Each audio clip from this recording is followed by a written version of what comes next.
audio's in, and I'm fading out the music. And once a year, the name sheds its foreskin. There we go. I would open to have everybody hear that part, bro. Yeah, that would be a great intro. It'd be epic. Oh my! You might screw it. Do it. Oh my god. Yo, let me do intro. We can introduce. We do intro. We can introduce y'all. Oh my god, what's going on, dear viewers? This is your gracious host Kaine Walker with episode 8 of the Monkey Paw, where we document the downfall of mainstream Western entertainment. And I am joined by 3 co-hosts tonight. Vidge came back, which is cool, but you know, y'all can introduce yourself. Man, he's got missions, bro. You gotta take care of shit. We've all been handling our own stuff in the background. He's got delivery missions to do, man. He has the double life to think of. Bro, he's been conquering the world from the sound of it. Trying to. And remember, delivers just as at night. Remember? Oh, D. Yeah. Oh my god. But yeah, we have a nice range of topics again for this week. It's crazy because like very few things happened, but it was like huge things that happened. Well, not this week because we do it every 2 weeks, but y'all know what I mean. Things that have been floating around recently that have been terrible for gaming culture and entertainment culture in general. But fucking hilarious, I have to admit. Like, have y'all been seeing some of this shit that's been just floating around? Yeah, I keep up with it with you.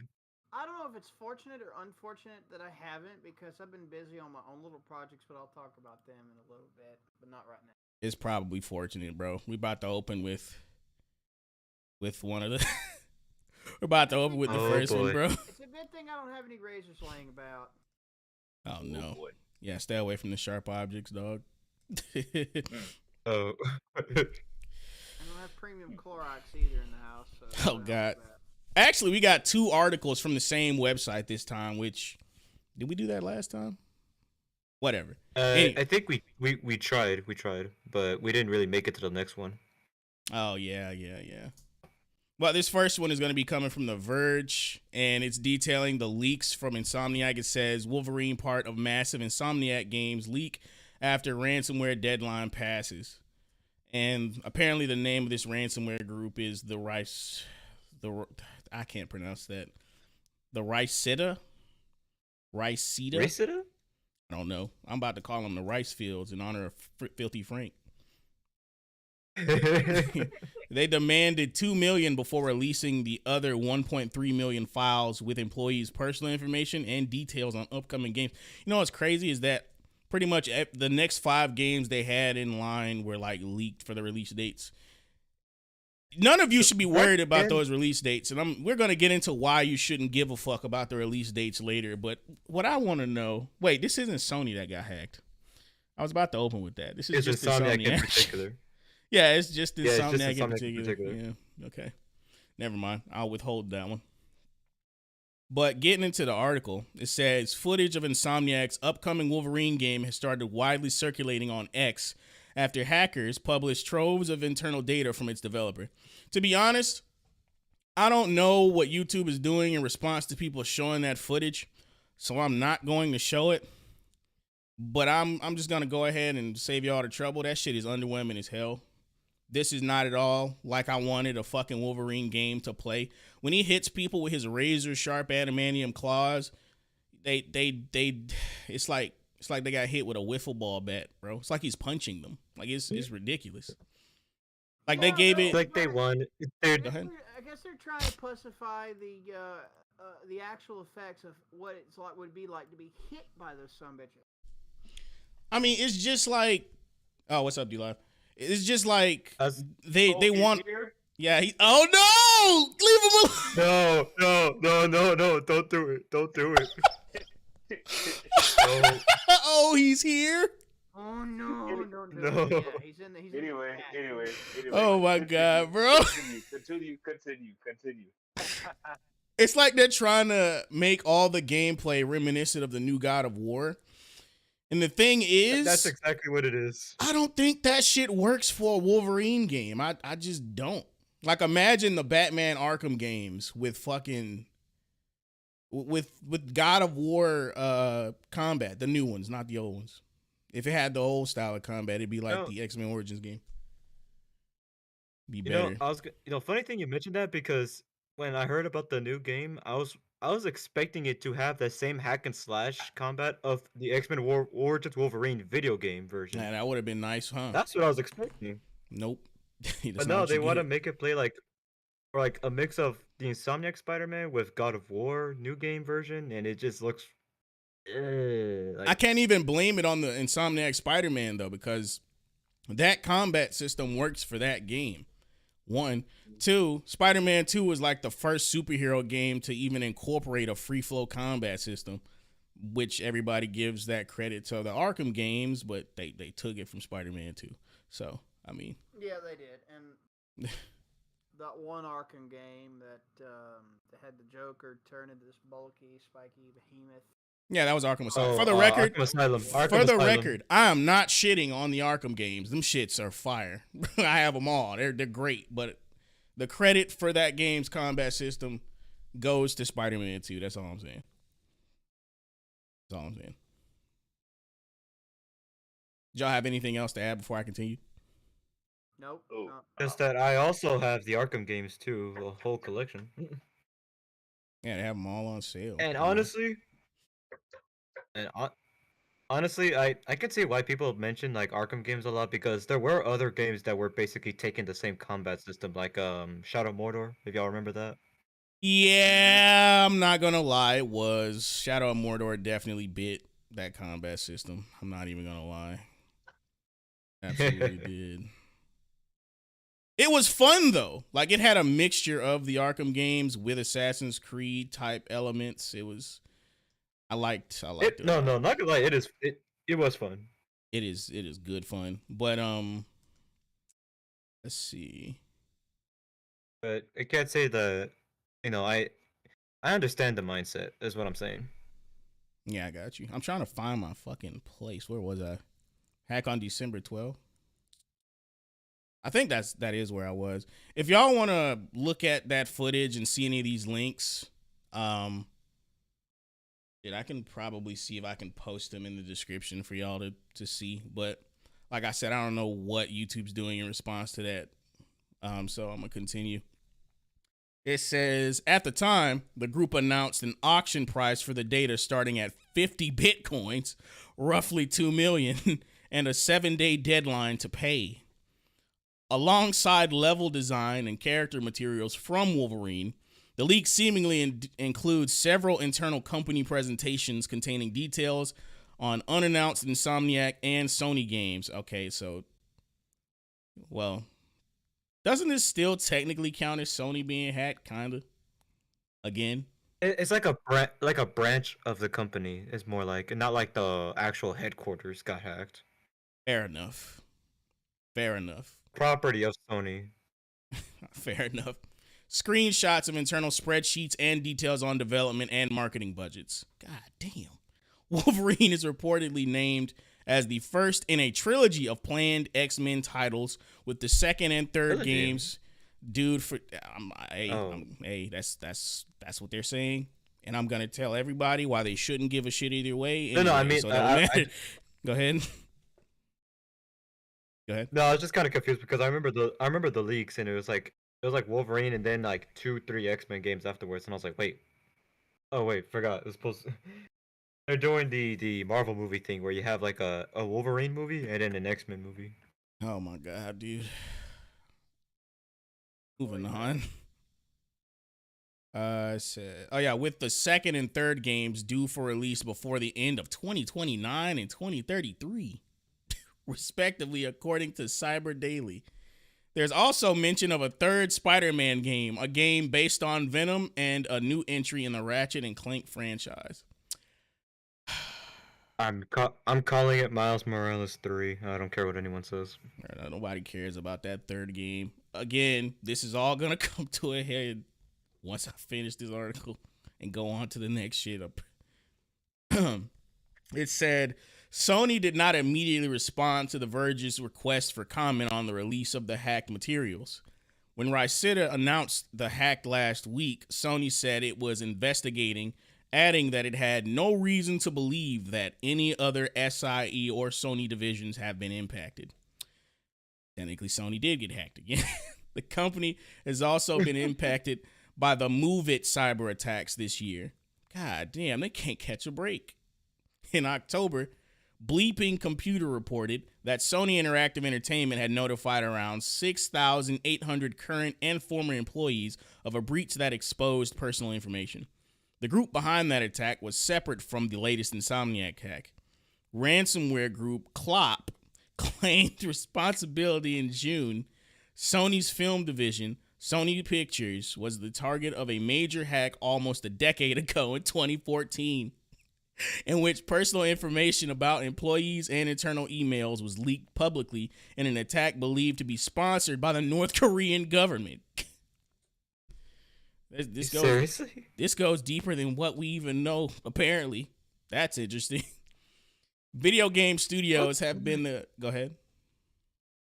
I'm just like, wait, what the heck? I didn't even know North Korea was involved. Where is their cybersecurity in all this? I don't know. I have no idea. I didn't know video games were this important to world governments. I had no idea. I mean, a lot of shooting simulate, a lot of games like first-person shooters, you could consider that as target practice, but in the virtual world. I mean, the neocons have been trying to propagandize anti-video game rhetoric for last 30-something years now. A little bit longer than I've been alive. I was about to say that. Longer than I've been alive, for sure. They still think video games cause violence, and people keep responding with those medieval torture machines. Which is hilarious because they've already done trying to build up to actual clinical experiments for this. They kept finding contraindication to that claim. Trying to build up to the bare minimum of proper clinical trialing of this. So it's pretty much it's pretty much debunked, but Ben Shapiro and Joe Lieberman can go get fucked with stags' heads. Anyhow. I mean, if video games cause violence, then so does everything else with graphic, violent imagery. Like, literally everything else. Because, what's the difference between seeing that in a video game or seeing that on late-night television? Like, what is the difference? There is none. That's the whole point. Like... Did I finish reading this already? No, I didn't. Video game studios have been the subject of several recent hacks.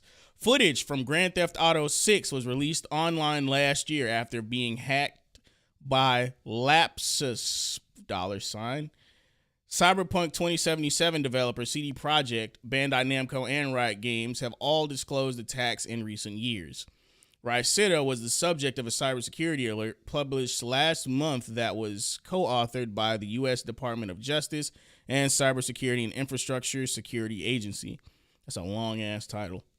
The alert noted that Rysida has been seen to use VPNs to connect to internal company systems from the outside, often using compromised credentials with organizations lacking MFA enabled by default. When contacted by Cyber Daily, a representative from Rysida said that its attack was motivated by money. We knew that developers making games like this would be an easy target, they said. It gets better. Insomniac released a statement finally addressing the actual attacks. Again, this is still up on Twitter. That's where I'm reading it from. Or X, if you're one of those people. No one calls it X. I don't call it that shit. Hashtag still calling it Twitter. We need to get that bitch trending. I either call it twatter, shitter, or cunter. I call it Twix sometimes jokingly, but I'm calling this shit Twitter 5 ever. Anyway, Insomniac Games statement right here says, "Thank you for the outpouring of compassion and unwavering support. It's deeply appreciated. We're both saddened and angered about the recent criminal cyber attack on our studio and the emotional toll it's taking on our dev team.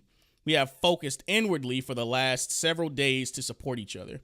We are aware that the stolen data includes personal information belonging to our employees, former employees, and independent contractors.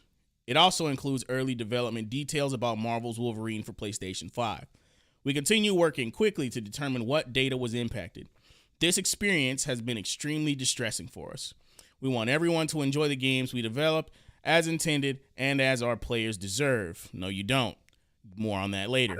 However, like Logan, Insomniac is resilient. Marvel's Wolverine continues as planned. The game is in early production and will no doubt greatly evolve throughout development, as do all our plans. While we appreciate everyone's enthusiasm, we will share official information about Marvel's Wolverine when the time is right. On behalf of everyone at Insomniac, thank you for your ongoing support during this challenging time. Insomniac Games. Jeez. So anyway, Wait, before you continue that, I want to respond to a comment from D Live. yeah, go ahead. So You can't anyway, say.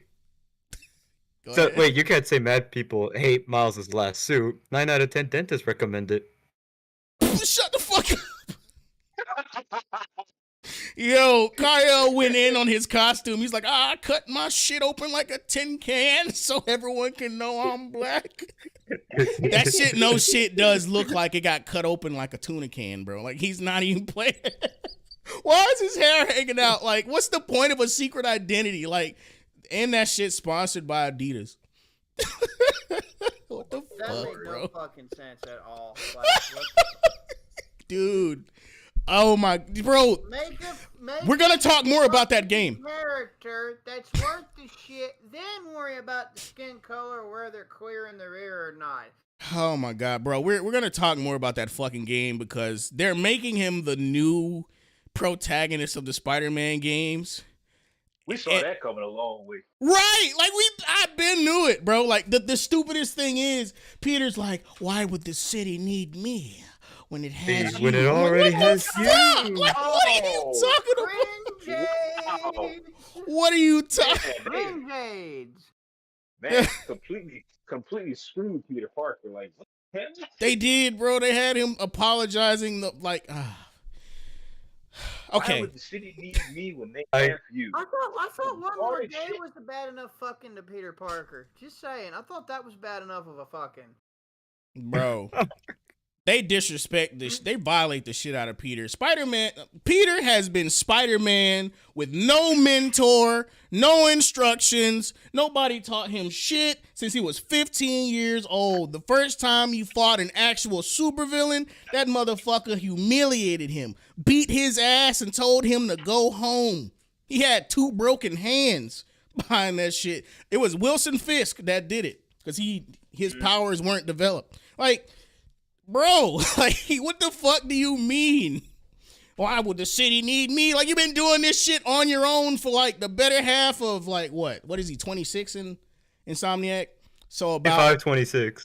Yeah, if he's 25, 26, what is that, like, 5-6 years? No, 15. No, because he I was suck doing at it math. since he was 15 in the Insomniac universe, but he started the game at 23. So, in the Insomniac universe, Oh, he's been 11 doing fucking that years! for a decade. He's For been a doing... decade, at least. 11 years. What are they talking about? Anyway. If this was in the comics, it'd even be worse because, you know, how many decades has Spider-Man been around? Like, what, since the 50s? 60s, maybe? A long time. A very long time. Yeah. Oh, I got your message, Toast. It's all good. Appreciate you showing up anyway. Let's get into this shit though. Cause Yeah. okay. If you guys have never heard of this company, we're gonna get into Blue Jay, what's good? We're gonna get into why gaming has been becoming the way it is with the ugly women and the cringe humor was ESG. already there. Yeah, ESG. Catch-all term, the ESG. I'm pretty sure there's another company behind it, but this is the one that people have pretty much sourced it to, mostly. And what I decided to do is go to their homepage and try to break down the philosophy of what they plan to do to video games. So, Let's get into it. SweetBabyInc.com. Read the About Us page. It says, founded in 2018, Sweet Baby Inc. is a narrative development and consultation studio based in Montreal, Canada. That explains Of course, so much. that's so much. The jokes write themselves, bro. Right. Like, what the fuck, bro? And working around the globe. Our mission is to tell better, more empathetic stories while diversifying and enriching the video. Started on that throwing around the word empathy. These leftyism grifting fucks don't know what empathy is. They don't give a fucking beat them over the head and busted their skulls open. Hey, they're unironically psychotic in a very self-dehumanizing manner. They actually would confuse sympathy with empathy because I bet you 9 times out of 10 they're actually empathy deficient fucks. Like, unironic, I bet that a lot of them are. I mean, and I bet they would fail.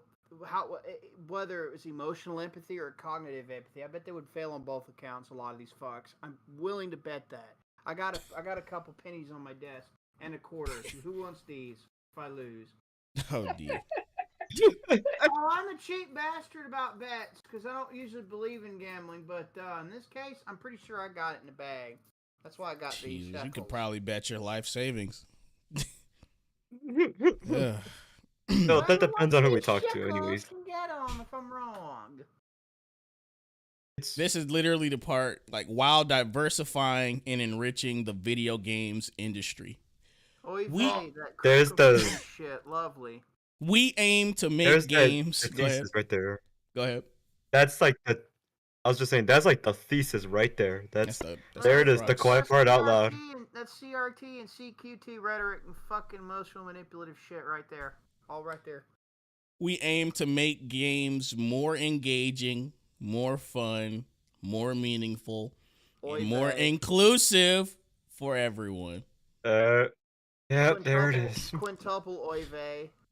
Take a look at their services list, ladies and gentlemen, bro. Services. We believe you need Wait, go ahead. What were you about to say?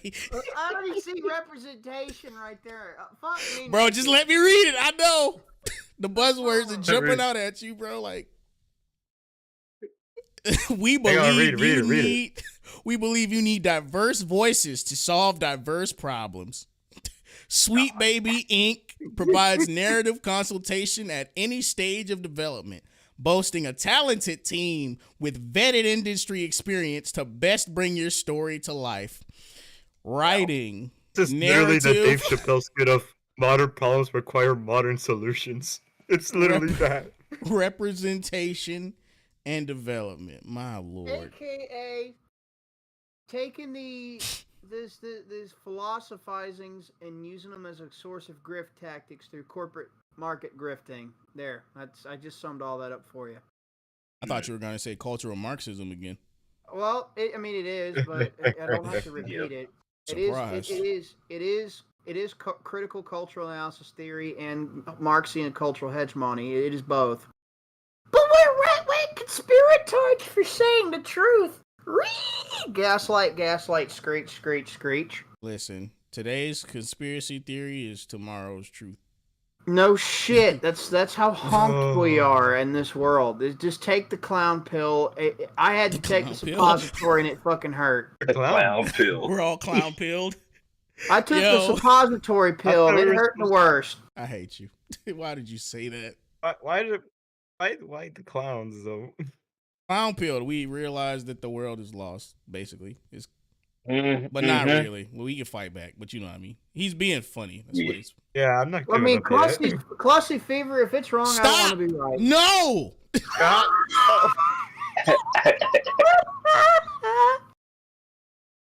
He almost dodged it. Honk until morale improves, fuckers.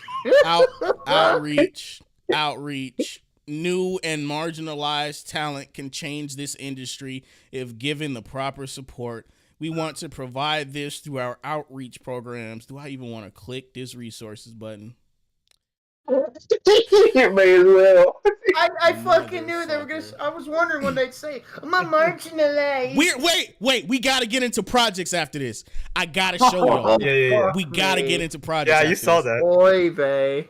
Christ on a unicycle. This shit's industry reform. From opaque industry practices to a lack of entry-level roles, we understand the overwhelming challenges that come with finding a space in games. We firmly believe that open communication, compassion, and the fostering of new talent are vital to transforming the game space into a kinder, more collaborative industry. The industry is far from where it needs to be, but we believe it can get there with shared resources,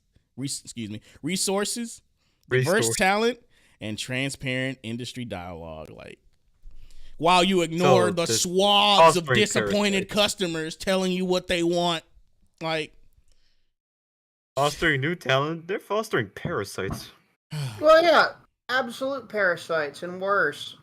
Here if you want is how we references of the shit that, if you want to see references of the horror shit that I've seen lately, I can DM them in the DM chat. You'll be fucked over like I've been. Oh my god! Like these fucks doing this are the ones pushing the shit I'm hinting at, but I won't say on this stream. I got you. So yeah. Anyway, we're gonna get into this here too. It says, "Here's how we can support you. Talk to us. Portfolio review workshops, Q&As, dedicated mentorship projects, and you can talk to them. Do not contact them. Violence or any of that shit. Insult steak. I'm tempted to say do not contact them for a job either. You can do that if you want. I hope you don't. But the part I'm really... What the fuck does approach say?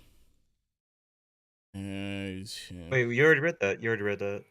Well, basically, yeah, we read the highlights of that. So the more important part is what I want to get into in its projects. So they've been on a lot of projects that a lot of you have already played throughout the years. So we see they have. Yeah, we see God of War Ragnarok. I don't know what Sable is. I don't know what Battle Shapers is either. But we see some recognizable titles here. I don't know what Breeze is either. God of War Ragnarok, Alan Woke 2, and Spider-Man 2 Miles Morales 2. I'm just calling it Miles Morales 2. Let's take a look at this clients list. Spider-Man. Your favorite studio is probably on this clients list. I'm just gonna let you know. We got, well, not EA obviously, but we got Xbox Game Studios, EA, Valve. Rock. Bro, I'm not gonna lie. Seeing Valve on this list kind of hurt me a little bit. I like Valve. I don't know what True Love is. Santa Monica Studio, I was mad about. 2K. Well, what does Santa Monica do again? Okay, what? 2K, bro. It's another part of EA anyway. Like I don't even play 2K, but that's funny. They did have the like BLM basketball court. I don't know if that made it to the game. Probably did. It definitely did. Yeah, it probably did. Yeah. It probably did. Oh, bro, that's I the first forgot time what I'm Santa hearing Monica Studio. Oh, Santa Monica Studios does the new God of War series. That's what they do. Ubisoft. I was kind of upset about Ubisoft too. Square Enix. Yep, another one bites the dust. Warner Bros. Man, I'm not surprised at Square Enix. I'm not surprised with Square Enix because of that Avengers game. I don't know who these guys are. They did, bro. The common theme of everyone who ended up having a bad game or a mediocre game is that they never listened to their fan base, or they completely abandoned things from previous series that made those series great. Yeah, or they quit making the series, or in the case of Ubisoft, they took the Rayman series and they added the Rabbids in, and then they just went off on the Rabbids cringe binge for a while, and then they just stopped making anything until that one prequel to the first Rayman, and then until they came back and made that one prequel to Rayman 1, and then another game right in the midquel between those two, which I've heard they were pretty damn good, but that was about a decade ago. And then they just dropped off again, which is, I guess the way Ubisoft and others are going, I got a gut feeling that's probably for the damn best. Oh man, There's a few companies on here I'm legitimately disappointed to see. I don't know who Finji is. I don't know who they are. Don't know who Polytron is. Rocksteady is on here. Rocksteady. That's just disappointing, man. Don't know who Co-op is. Who are they? That's just a symbol. There ain't no I have words no on idea. it. Don't know who they are. I have no idea. Chat, you're gonna have to inform us on that one. Don't know who they are either. Who the fuck? Shedworks is their name because I can see the link generating in the bottom left. Metric Empire is these guys. Change Agency, Avalanche Studios Group. I have no idea who they are. Deck 9, no clue. Brass Line Entertainment, no clue. Oh, fuck. Wizards of the Coast, bro. I already knew it, but I'm still mad. You know why I'm mad. If you play tabletop, you know why I'm mad. Nariel, don't know who they are. People Can Fly. Didn't they work on BioShock or something? People Can Fly? They worked on something I've played before. Y'all don't know? Let me look that up. Hold Tell on, wait, me, which I'm probably studio? I'm probably ignorant to it, so you can go ahead and say. Soup said he's People Googling Can it real quick. Fly. Yeah. Which company again? People Can Fly. Yeah, People Can Fly. Oh, Let me Eli see. Inheritor, a new person. What's good? I've never seen you before. Please consider subscribing. Please. Tell your friends too, bro. Oh, also Rudy Smith, if you don't mind me addressing your comment. Ragnarok. He said it was a shitty game, and the least of its problems was that one black character. It feels like 2 Rush games in one. Not wrong. Go ahead. I was gonna say I don't think you're wrong, but at least the fuck. Let's put it this way: the most I'm gonna do with the whole God of War Ragnarok is if they do the long play movie of it, basically, I'll download that. It is 7 hours, bro. That game has 7 hours of cutscenes, dog. You can literally look it up right now. Like, what the fuck? Yeah, but say something happens to my internet or something happens to my electricity, and I get myself a generator, and I want to be able to watch it offline. So I'll be able to put it in a type of DVD or Blu-ray disc or something, and I can play interactive movies, bro. It is. You know, interactive fucking movies. I mean, I can download it, a copy, and put it on a disc, and have it for in case something happens to me, you know, in that regard. So I can just watch it offline at some point and enjoy it. Oh, so you'd rather just watch it like a movie? Right, exactly. That's what I'm saying. One of those long play videos that sums it up as a. I would rather do that. That's basically what it is, bro. Yeah, excuse me. I gotta go see the USPS truck. I gotta say this, bro.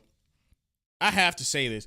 If you're one of those people who think that the new God of War combat system is more in depth or better or has a higher skill ceiling than the old God of War combat system, you have absolutely zero taste in fucking video games, and you have no idea what you're talking about. Everyone who boils down God of War, the originals, to just mashing square, clearly don't know how to play the fucking game. And they think that they're blaming even if you could do that, they're blaming the game for what they decided to fucking do. Because guess what? You don't get any rewards spamming the same combo. You don't get any fucking rewards not being creative. So if you're just gonna fucking abuse some easy shit in the game and then blame the game for it, that's bullshit. Not to mention, you literally fucking can't beat the whole game. Or if you could, it'd take you fucking forever by just mashing the fucking basic combo.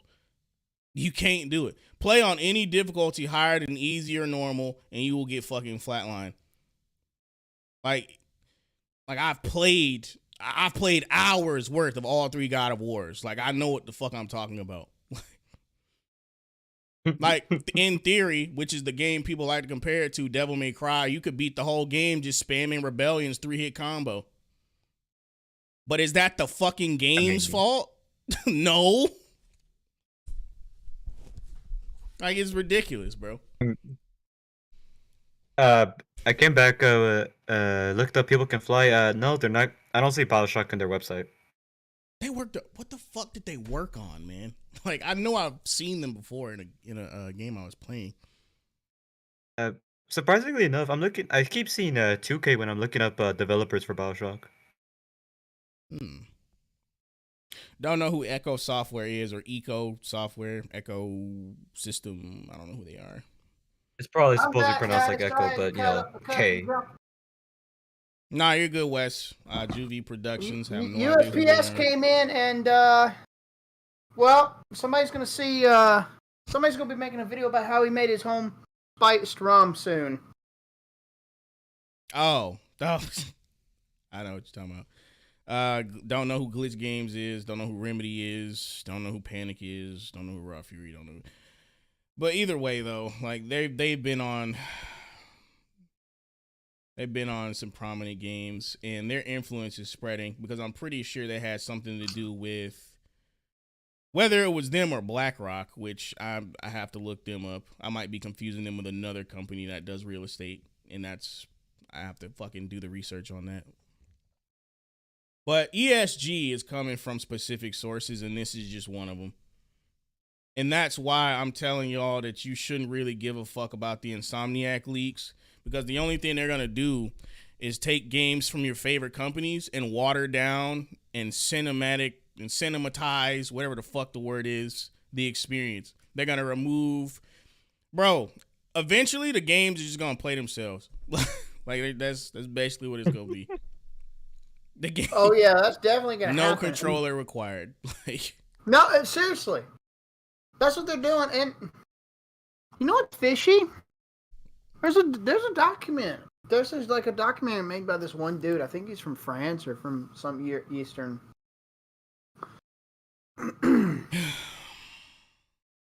And it was about BlackRock and who possibly was running it based on pattern recognitions, and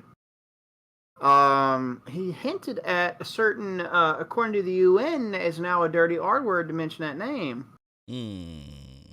I'm pretty sure y'all probably know who I'm talking about. But he doesn't know for sure. He doesn't know for sure, but they could be behind it. But no one knows who actually are the shareholders and stockholders of I'm not gonna lie, I'm lost. You're gonna have to inform me after this stream ends. You gotta let me know. Which, by the way, go ahead. Don't worry. We'll talk about it after the stream. We are gonna talk about it. Sorry, D Live. It's probably not good for MowTube for me to bring that up. Oh, D. You can DM him. Though. You're right, D Live. It's basically about getting good. I mean, yeah.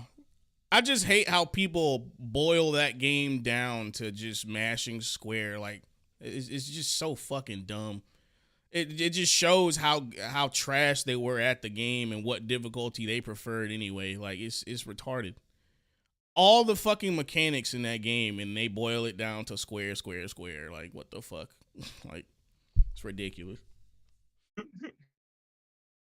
But now that we've gotten through Sweet Baby Inc., there's another article from The Verge again that details some rather interesting things that happen on a rather popular video game streaming site. Quotation marks. Like, bro, I remember going... Oh, boy. There it is. Twitch loosens its policy on sexual content. Oh, my God, bro. I remember... See, this is funny, but at the same time, I can't help but kind of feel, well, not sad, but you know what the fuck I mean. I can't help but, like, for lack of better words, because this phrase actually fits, I feel some kind of way about it. And I don't know what way I feel, but just thinking about what Twitch turned into, when I remember this site from, like, basically watching fighting game tournaments and basically joining online lobbies on stream groups and like fighting game teams that actually competed in tournaments. Like, I would play against those guys like on stream. Like, it's so fucking bizarre to see that this shit is basically just turned into Cam soda, bro. It's insane. Like, what the fuck? He's damn soda, bro. What the Cam fuck is soda. going on? Like, I was hitting one frame links on Twitch like 5 years. Wait, what year was that? Like, I say 5-6 years ago, and now now Wait, how long has everybody's Twitch been just around? chatting. Like, what the fuck? Go ahead. Wait, how long has Twitch been around again? I have no fucking Oh. idea. Too long, and now they need an alternative. Jeez. I Bro, DM'd you and All this shit and need to whatnot. burn, bro. All this shit need to burn. oh I my D- God. I This DM'd you. Twitch is chatterbaits. God. Yeah, Bro, might as well kids be. at this Rudy. Mm-hmm. Go ahead, this Eli shit Inheritor. Oh my God, dude. Twitch loosens its policy on sexual content. Twitch's new policy means fucking artists, should be able to safely draw new. Okay, never mind. They said drawing after. That's not what anybody used this shit for, though. Like, go ahead. Nah. I knew this was gonna happen at some point. I was just wondering when. I was wondering when the titty twitchers will win in the end. Peace And out, it Eli. looks like it's Please it- subscribe. it's likely. I figured it was going to happen, but it's only a matter of when. This seems to be the start of that. It's only a matter of when. It gets It's better. not a matter of if, because we all know it's going to happen. When. It's just a matter Yeah. of when. This looks like the start of it to me, but I don't know. It's possible. Bro. I think it's the start. It gets so much better.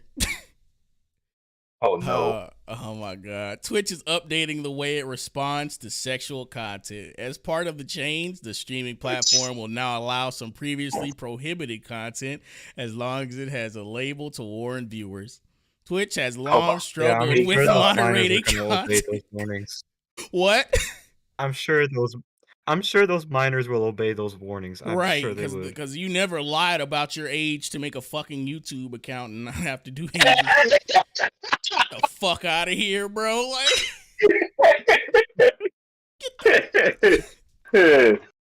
bro, Oh my like, lord. Get the hell out of here with that shit. And I'm sure the vast majority of parents, they're actually making sure that the content their children consume is actually age appropriate. But that's the But thing, it's though. not lying. How many single parent whores are quote unquote raising their kids? Like Man, how, raised at by this a point cell phone. nowadays. But to be Too fair, though, many, Even man. in two-parent homes, kids are being raised by their phones. yeah, that's what I was about to Well, say. To yeah. be fair, there's just so much content out there now, and there's so many ways for kids to end up viewing it that it's nearly impossible for parental controls to actually like work the way it traditionally has. Like, this ain't your cable TV remote, motherfucker. Like, you know what I mean?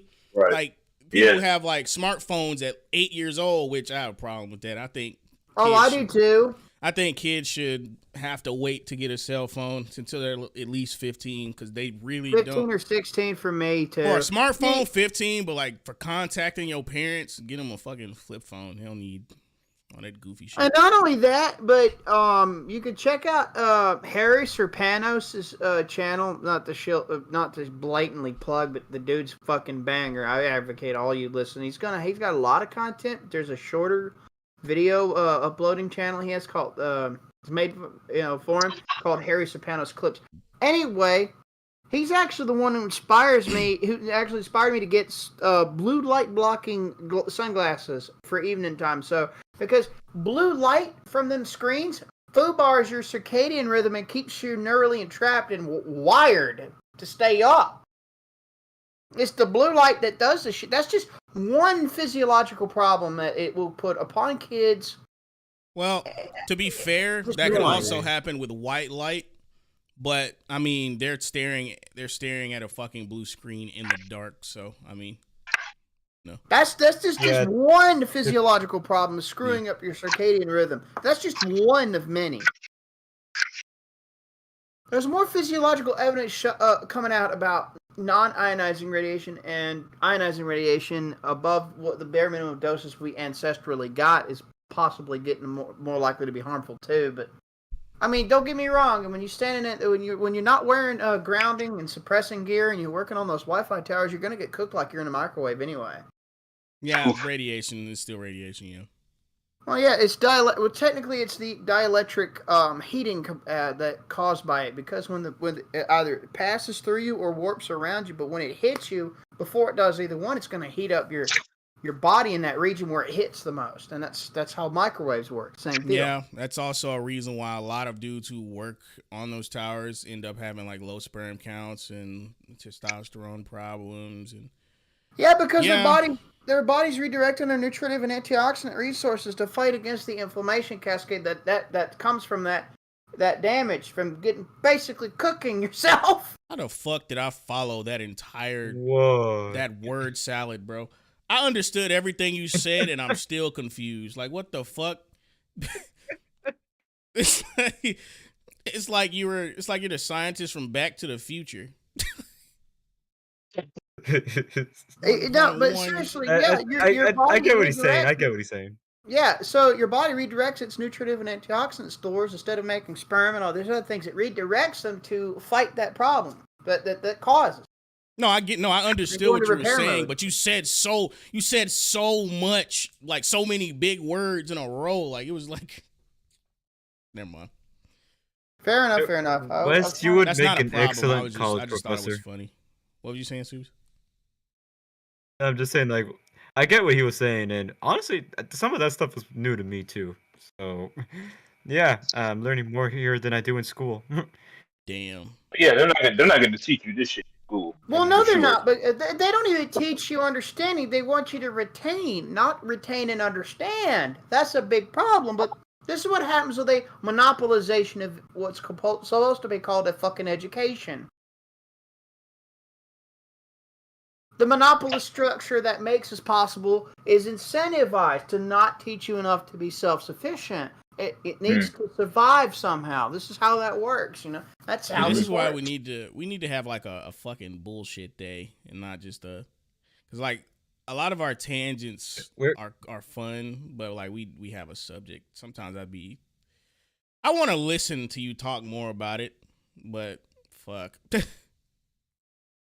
Yeah, we did veer off If the you want topic. to do a bullshit day, ask me questions about certain subjects and see A if I can- Q&A what I with can- West Po Boy Savage. Just that'd be some crazy. Yo, I wonder how many boy. people would show up for that. Just ask him anything. I would. And Ooh, that new Trust me, rum. I'll make sure to. I'll try to bring the entire squad. before watch we it. fucking trail off again, let me continue. It says Twitch has long struggled with moderating content containing sexual material and has faced backlash for its uneven handling in the past. While Twitch notably banned Indie Fox over what the streamer claimed was a wardrobe malfunction, the company chose to not ban top streamer Pokimane for accidentally showing a Pornhub page. Twitch also recently banned a female creator who appeared to be streaming while topless. Excuse me.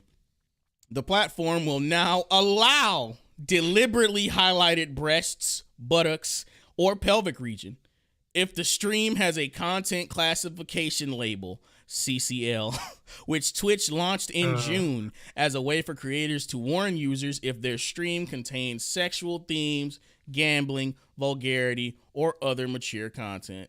The same goes Funny how for... something. Go ahead. I'm sorry to cut you off, but it's funny that you say it gets released in June, Pride Month. Oh, Lord, dude. Oh, come on. So that further solidifies for me at least that Twitch is ran by a bunch of faggots, bro. I'm sorry. Oh, no. Not just those, but Oh. probably pedophilic too. While we're at it, because they're probably Yeah, all. we may as well throw them in there. You already know they want to include them along with the LGBTQ community. So yeah, may as well. They've been advocating doing it in the written work since longer than us. We've been alive since the 80s and 90s, especially Michael fucking Foucault. I've mentioned him before. Don't get me started, because I'm going to start to scream. Yeah, I love having. I hate that faggot. I hate that fucking faggot pedophile. I hate him. I hope he is getting all the torture in hell right now, because I'm going to follow him and torture myself when I get the fuck down there. Damn. Damn. Hold on a minute. I just want to talk to you as I have a hatchet in my hand. Oh no. I just want to talk to I just want to talk to And him. it's going to be a lot worse than that because I know how to use a scalpel and I know a lot about physiology and anatomy. Ouch. We And at if the hell- Monkeys Paw if- podcast do not advocate the physical assault of any man, woman, or child on this platform. We do not Thoughts and advocate opinions that. of Besides, this is talking about The me thoughts and following fucking opinions. hell. the thoughts and opinions of This West is all Boy just thoughts and Savage opinions, guys. do not reflect. See, I told you, Kaine. I told you you'd have to one day make a Bro, disclaimer. I fucking love this, bro. I told you you'd have to make a disclaimer one day. Oh my god, viewer discretion is advised. Head ass. Oh my god.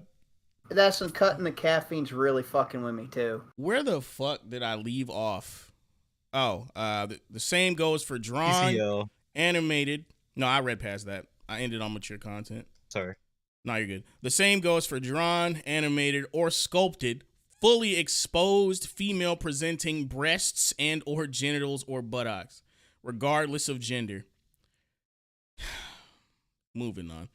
Along with body writing on female presenting breasts and or buttocks. Twitch also won't take action against streams featuring erotic dances like strip teases if they have this label. Conversely, Twitch will no longer require a label for streams involving twerking, grinding, and pole dancing. There's a tweet right here from Twitch. We've gotten feedback that our policies around sexual content are unclear, so we've drawn clearer boundaries between what is and isn't permitted on Twitch. We also recognize that not everyone wants to see certain content, so we're updating our criteria for homepage recommendations.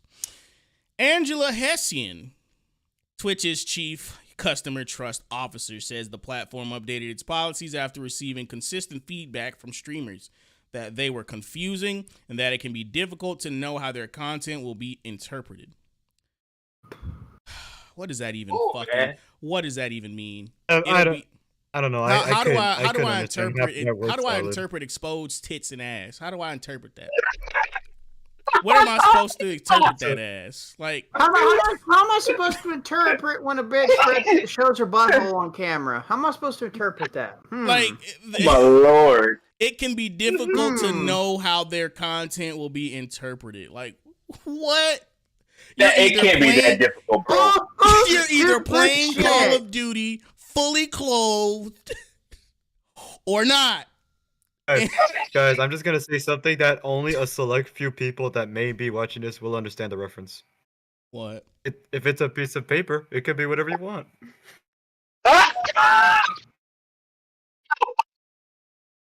Get the fuck out right now.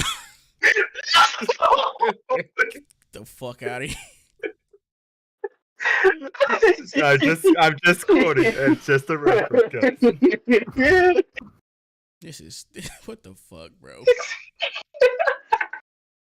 Instead of having separate rules for sexually suggestive content and sexually explicit content sections, Twitch merged the two into a sexual content policy within the community guidelines as part of its update today.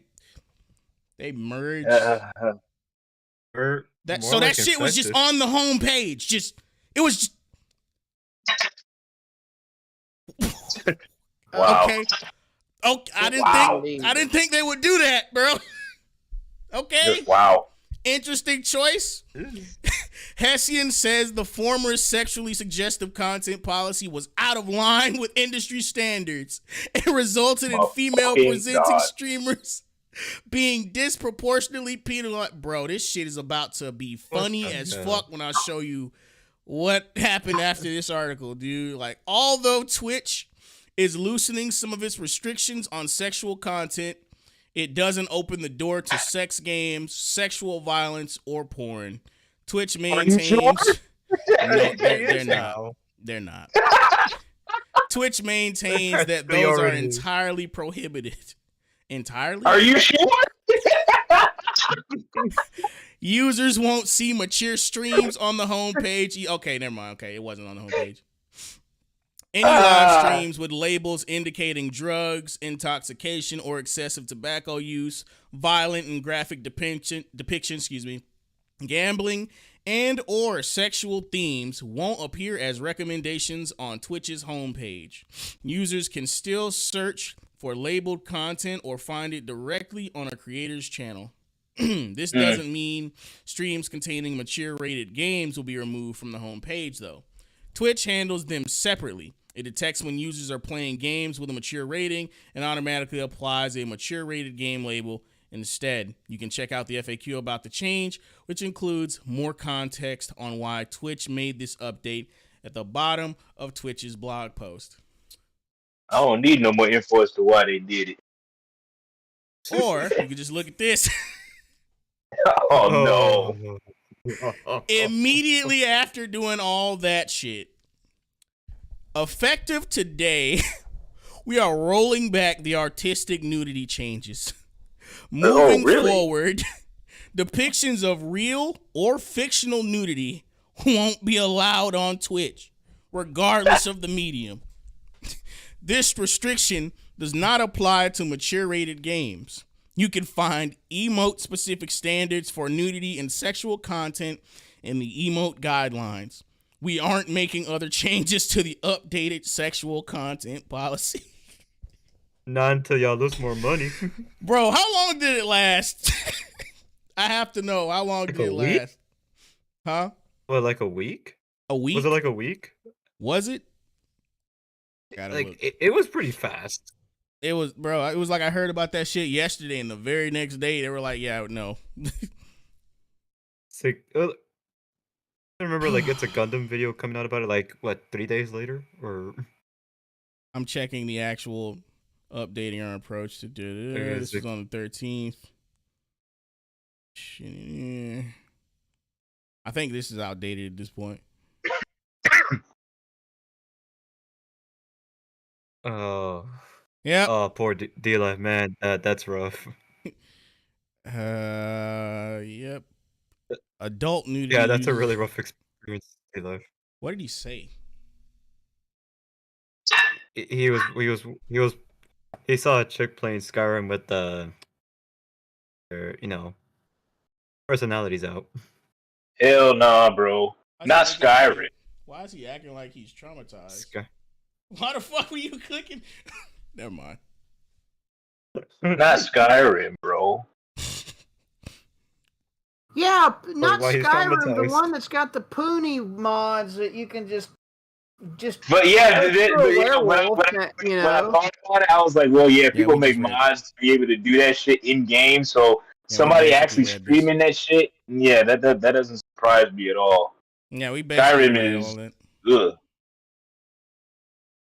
Man, Skyrim is full of them types, unfortunately. Yeah, people make like weird mods for Skyrim all the time. What other topics we got? Because we've actually only been live an hour, and those are some short-ass articles. We could probably squeeze in some other things. I definitely want to look at these 2 movie trailers we found, because one of them shits got a wild name, and hang on. I know what you're talking Don't fucking about. say it. Don't say it yet. I'm not gonna say it. I'm not gonna say it. It's I'm not even sure what it is. Oh, you're not sure what it is? Okay. Nah. You saw it in the chat. Oh, I did? Oh, I must not have paid attention. Bruh, you'll see. Hold up. Okay, this one is. Oh, ridiculous. Civil War. Oh yeah, I briefly just talked about that shit. No, don't say this next one because that's not it. Don't say this next one out loud. Don't say it.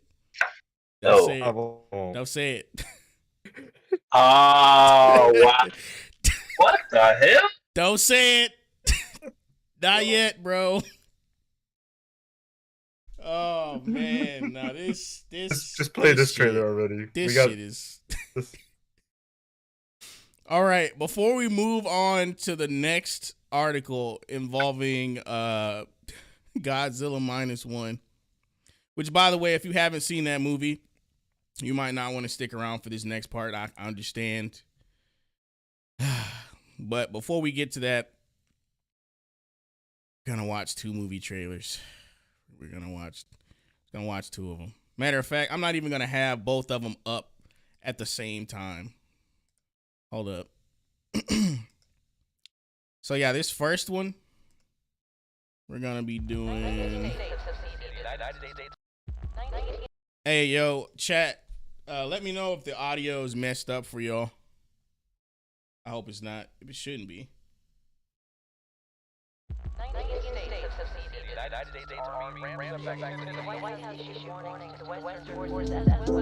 And I wish some states would see it. You wish you would. I wish some states would see it. Because we said 19 states have seceded. And I was like, oh, really? That's a wet dream come true for me, honestly. I'm gonna restart the trailer. That's what I'm saying. That's basically what that's basically what every. What?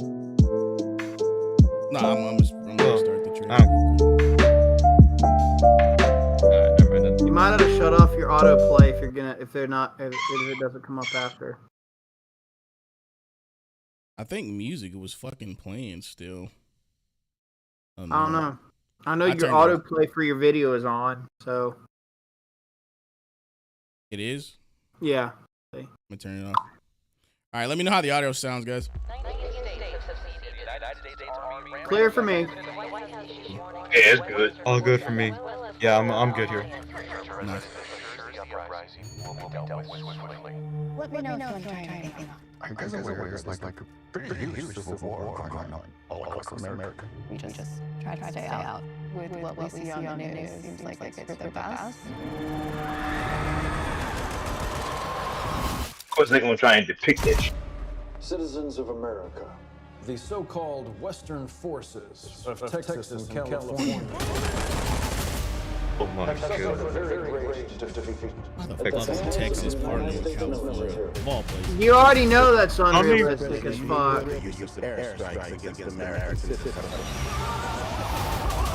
California would have to beg on its knees before Texas allies. They shoot journalists on sight Like in the the Capitol. Every instinct in me says this is death.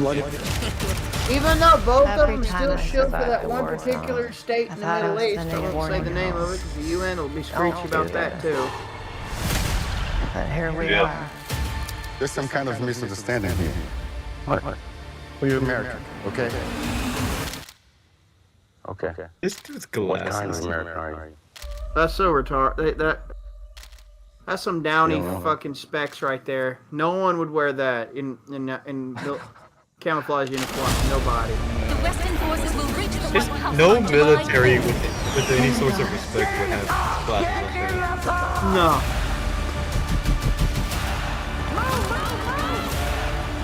This is You're gonna hang back. This is how the propaganda movies like this one are how I know we're just around the corner from a BOOD realistically. With liberty Where's the hype? and justice for all. Actually, there's not much hype. I don't see many people talking about that. No, I mean No. like the trailer itself. Like why should I be hyped? Because there's Like a the certain fact way. that this movie Yeah. this movie is gonna be a giant propaganda piece. This is how I know that shit's around the corner. Unfortunately, around the corner, relatively speaking. I don't mean like within immediate future, but Nah, I got you. So how did y'all feel about that trailer? Like, what do you got to say about that? Because I have very little. I don't even know what. Soon. Yeah, I don't really have much else to say about that. I already said my piece. It's gonna be a propagandism flick, like so much as already, and it's to me a symptom that the actual shit will eventually happen, and it's a matter of when. When you got the mainstream popping up shit like this, it's an obvious symptom that they're trying to damage control. I would say this. I'm gonna say this because I have a little bit of hope left in this country, but as soon as I heard Texas and California, I laughed. Like that was the most ridiculous My thing suspicion of disbelief was gone.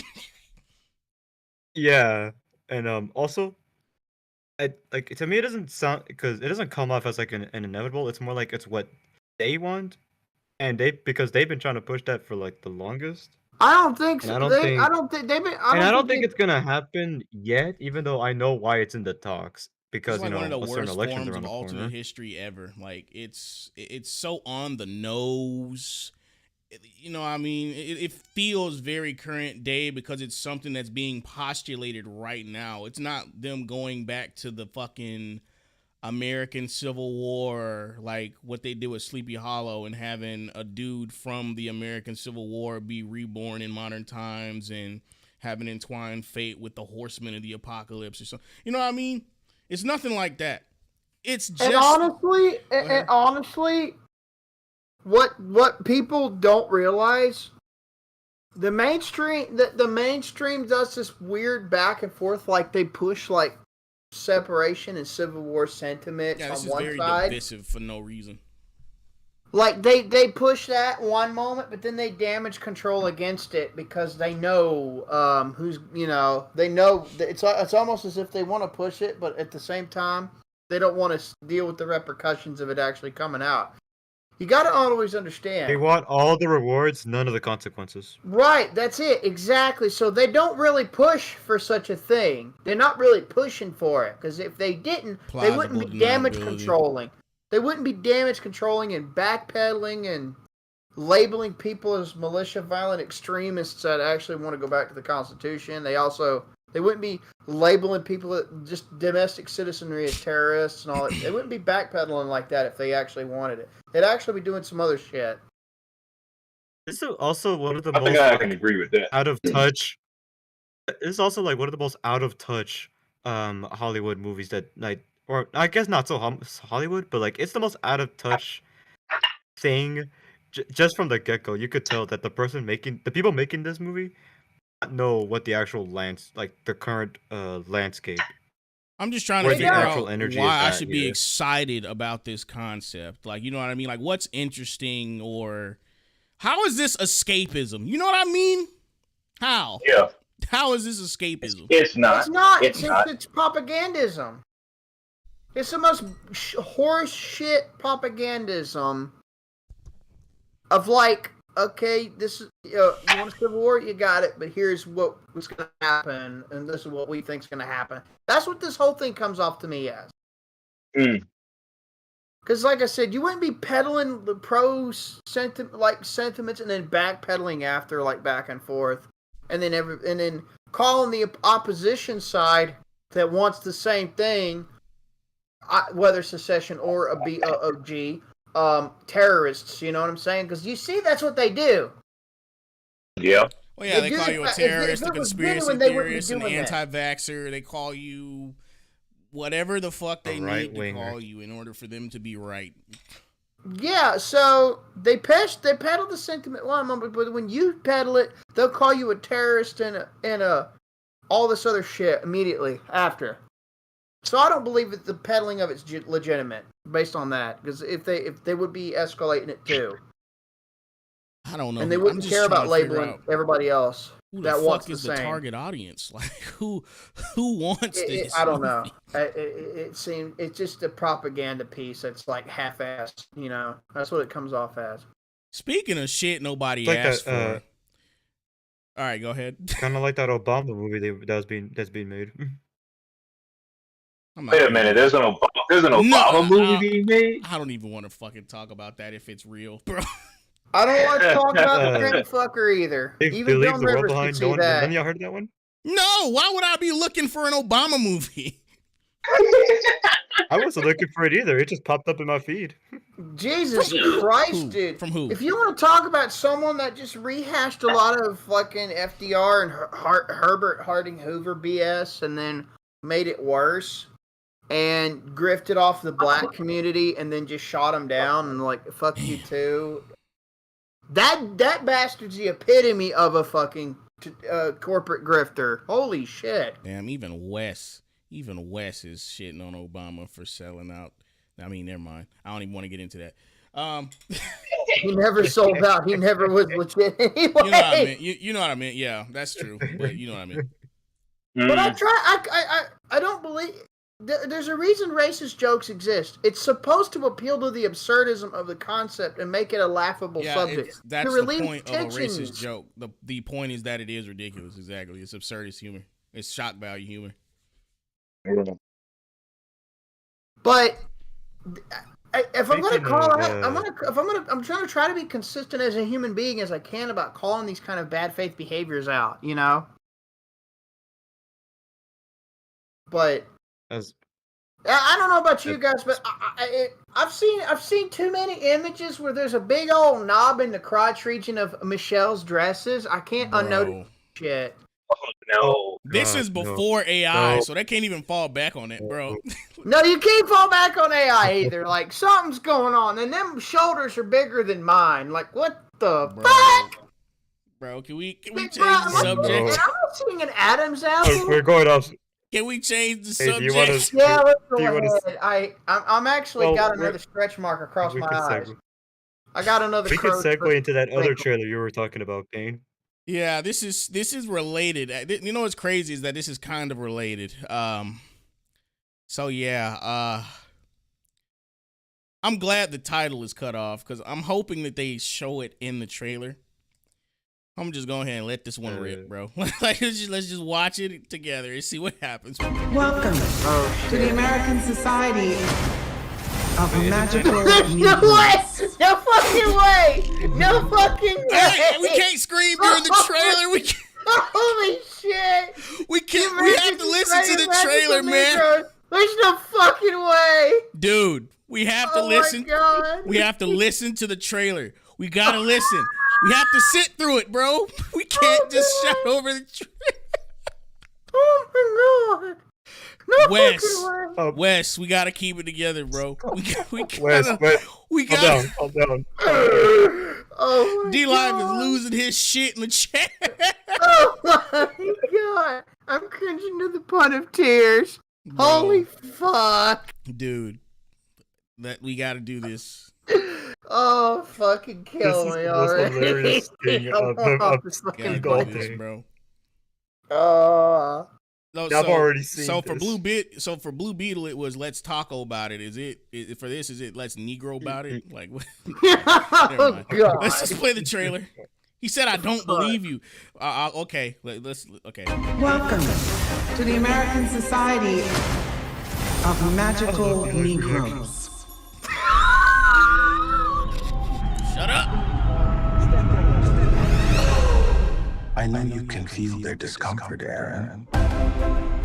Watching you walk through a room full of white people was the most painful thing I've ever seen. Excuse me. Sorry. And I want to take you to a job interview. There's a recruiting class starting right now, and we got to get you in it. Welcome to the American Society of Magical Negroes. I don't really understand it. It's easier to say. How can you sync with the street? What's the most dangerous animal on the planet? Shark. White people, when they feel uncomfortable. White people feeling uncomfortable precedes a lot of bad stuff. Oh my god, wait, That's why we fight white discomfort. Wait. We gotta watch this, bro. We have to watch this. Because the happier they are, the safer we are. The name is a little updating, maybe like magical black people, or I guess that doesn't have the same ring. Oh my god. Oh, wow. Your first client is a Jason Munn. His morale is far too low. Hey. Darn it, I was hoping there was a station right next to him. Oh, is this one spoken for? No. Yeah, it's actually fun and weirdly relaxing. It's like being a secret agent with none of the danger. Hey, I'm Lizzie. Nice to meet you. Nice to meet you. She's great. Yeah, she's cool. You kidding? Come on, man. She's smart and funny. I know what you were doing going on about her. You're trying to set us up. No, that's not what I was doing. You cannot have a relationship. Yeah, I know what you're thinking. First, everyone's magic. I think I'm the uncomfortable black guy for a moment my in job chat. to make white people feel comfortable, and here it literally I got is. you back. But maybe fuck. it shouldn't be. I got a great plan to ask her out, but I'm gonna need your help. Do you think you could like work your magic? Hey, is he talking about me? Hey. Oh my god. Wait, are you?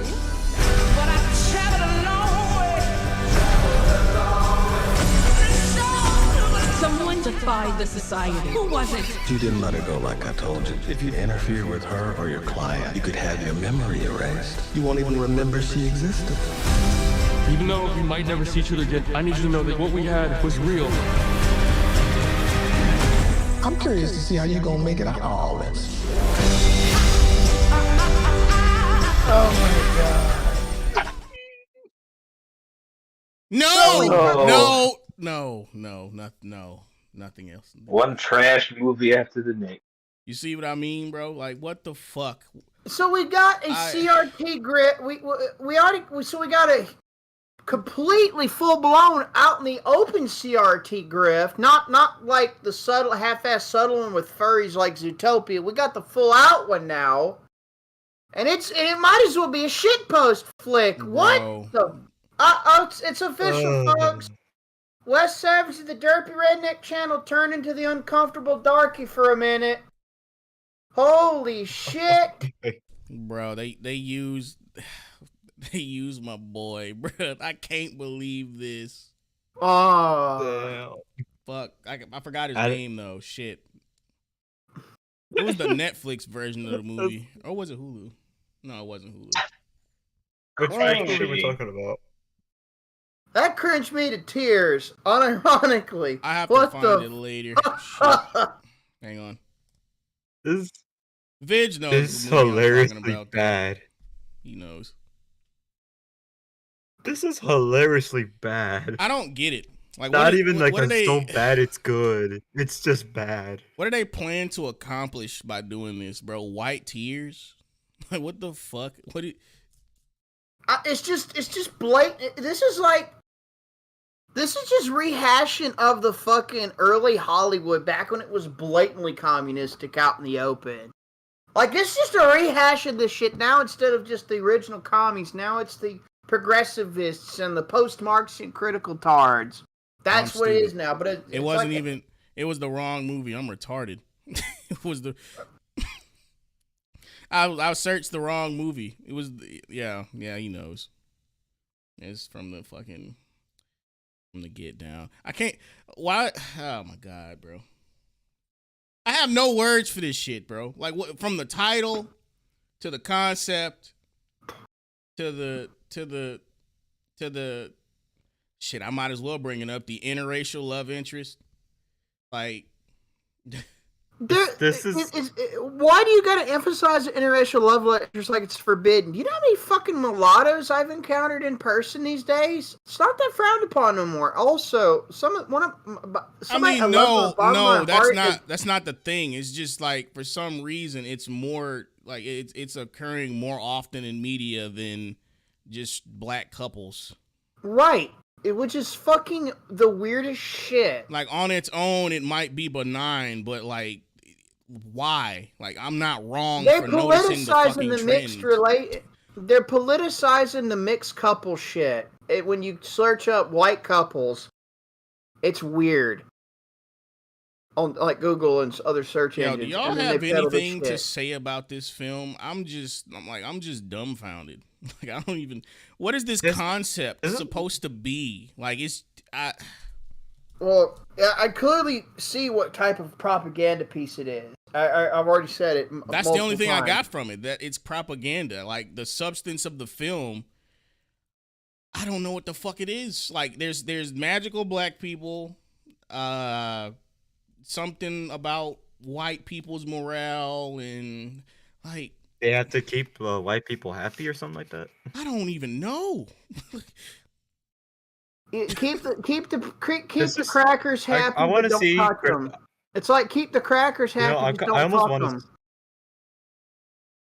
I was gonna say I almost want to see like other like YouTube review channels like Critical Drinker or like Mahler or Nerdrotic just try their hardest to find a way to review this. They could not review this trailer. They're gonna avoid this trailer like the plague. Lucky for me, I don't have those problems.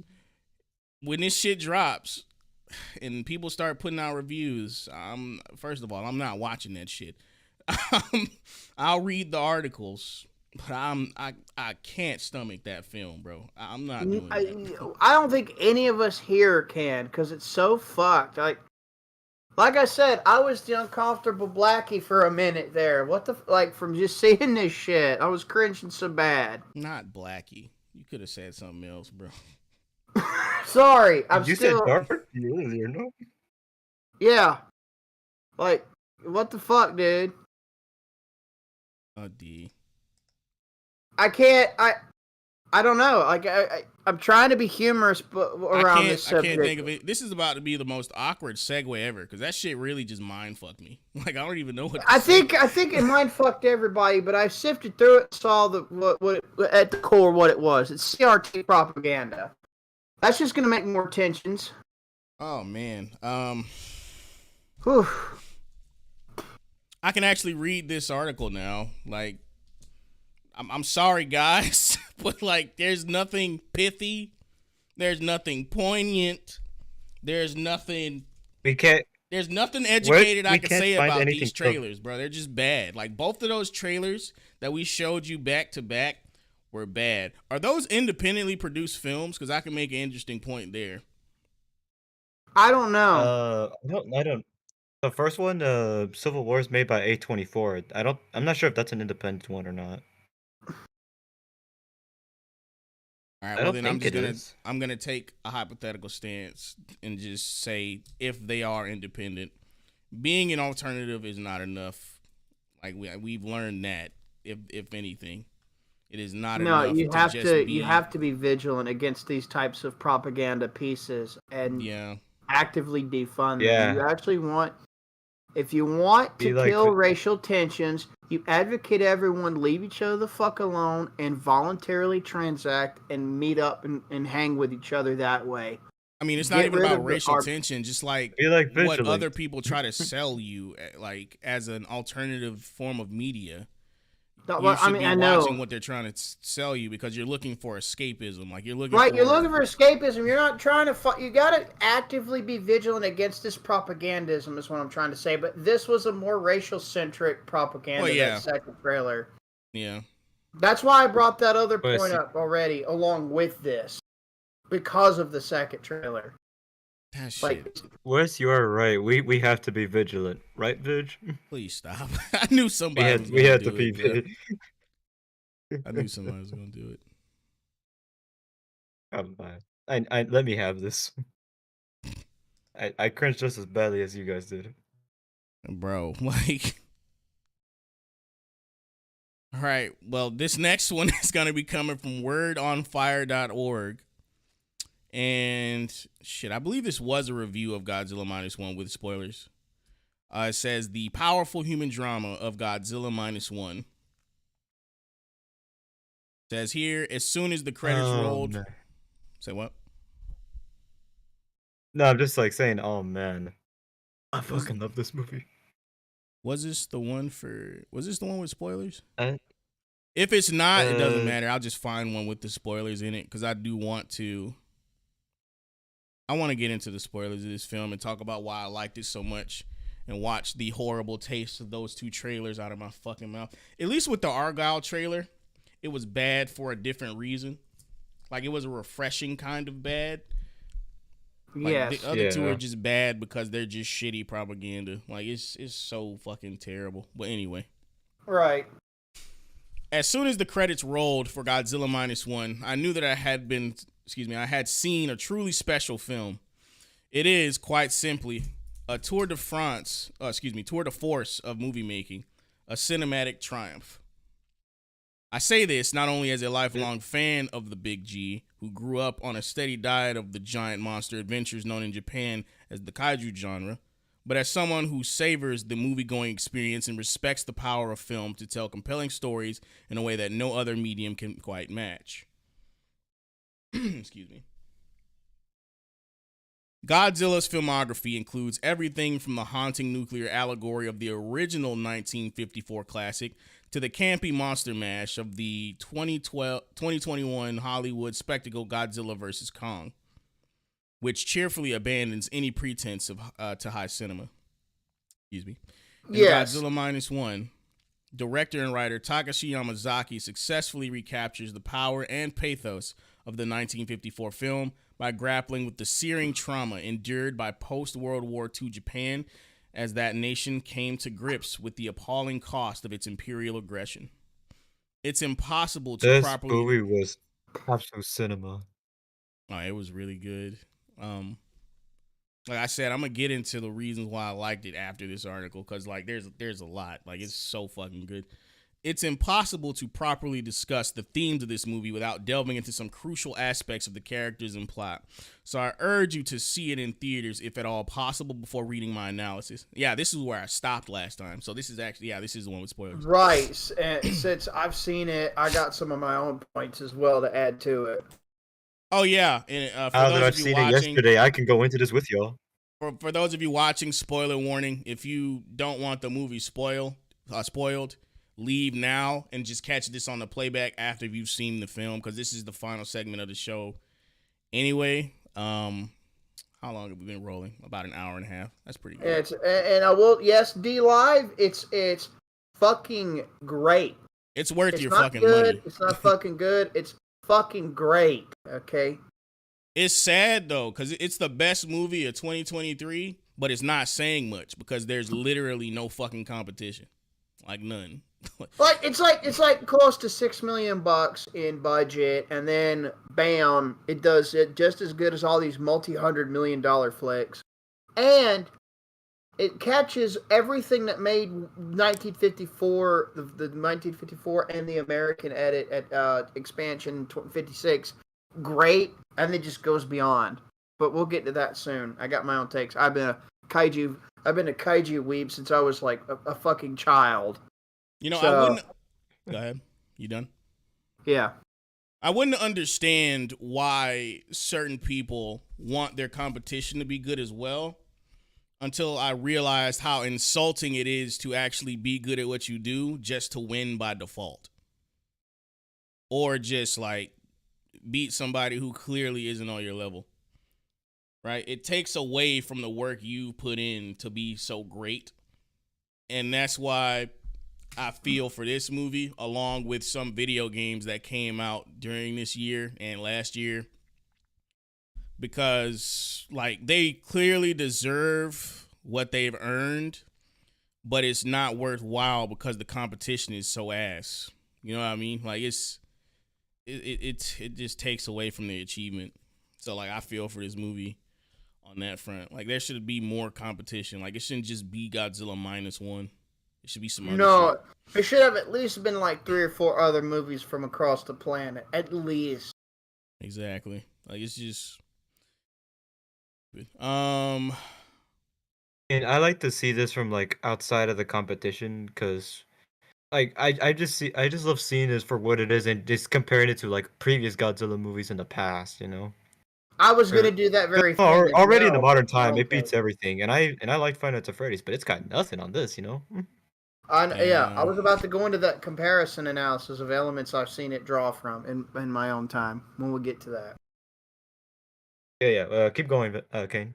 Got you. It says, it's impossible to properly discuss the themes of this movie without delving into some crucial aspects of the characters and plot. So I urge you to see it in theaters if at all possible before reading my analysis. Even if you don't normally enjoy creature features, Godzilla -1 can be enjoyed as a powerful and affecting human drama. It is also a remarkably life-affirming film. The protagonist, Koichi Shikishima, played masterfully by these fucking names, though. Ryunosuke Kamiki. Fuck me, bro. Ryunosuke Kamiki?